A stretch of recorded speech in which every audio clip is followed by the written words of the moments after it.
When it comes to politics, most of us love to discuss and often argue about the events unfolding in the world. Whether in our day to day conversations, online activities, or through other forms of media, we are being constantly exposed to political information that is impacting our opinions. Public opinion refers to the collective preferences of individuals tallied such that each person's opinion counts equally. Public opinion is not uniform throughout the population. Our opinions vary. There are countless factors that contribute to our own beliefs. Our social group membership, things like our race, gender, our religion, and class, our levels of partisanship, how much we identify with certain political parties. These factors and more impact how we intake information and ultimately influence the opinions that we form. There is another factor that is intrinsic to our daily lives, playing a huge role in our own opinion formation. That is, the media. As citizens, we depend on the media to provide us with information, readily available through a variety of platforms. The news media functions as an information system for the government and offers the main venue in which most citizens experience politics. Because we have such a dependency on the media, it has an enormous capacity to shape the way that the public thinks. There are three general ways that the media influences our perceptions: through agenda setting, priming, and framing.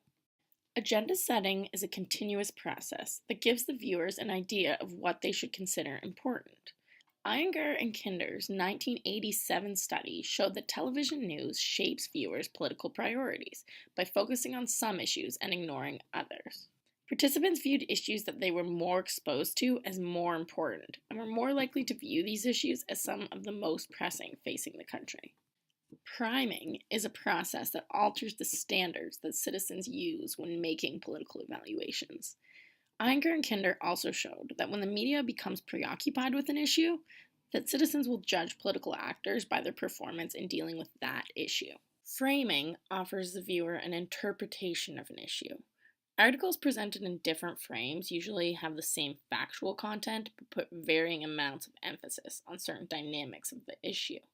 This allows us to suggest an underlying cause or possible consequence of the issue, giving us the criteria to evaluate it through the frame in which it is presented to us. In 1997, there was a study done on the effects of media framing surrounding a KKK rally in the United States. The researchers presented news stories on the rally through two separate frames, one framing the rally as a free speech issue, the other as a public order issue. Nelson, Clawson, and Oxley found that the way that the media framed the event influenced opinions by stressing certain values and considerations, leading the viewers to adapt the relevance that they gave the issue.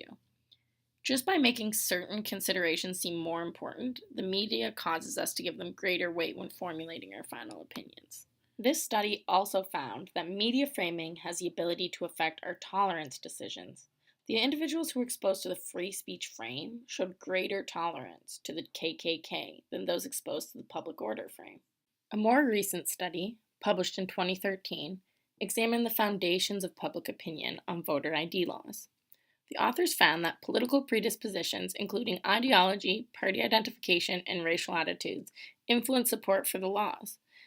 They also found that framing manipulations by the media had significant effects. When the laws were framed as a method to keep ineligible voters from abusing the system, there were more support for the laws. However, when framed as potentially keeping eligible people from voting, support for the laws dropped.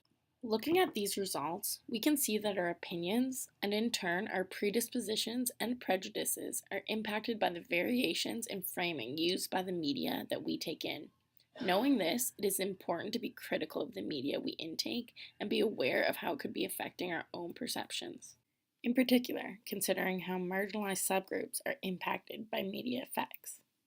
Elizabeth Goodyear-Grant's Gendered News explores gender disparities in political media coverage.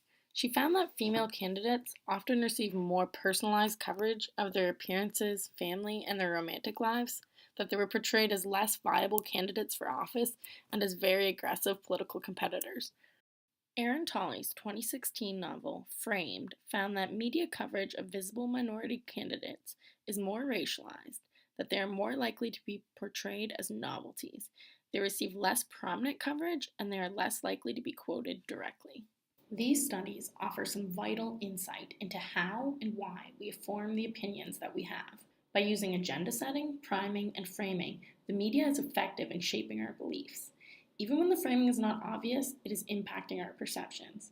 Knowing this, it is important to acknowledge the disparities in political media coverage concerning women and people of color, and to remain critical of the media that we take in. Both Elizabeth Goodyear-Grant and Aaron Tolley found that the amount of coverage received by these groups does not seem to be the problem.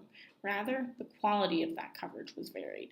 Recognizing these differences is key to increasing political participation of marginalized subgroups and decreasing the spread of biased political media.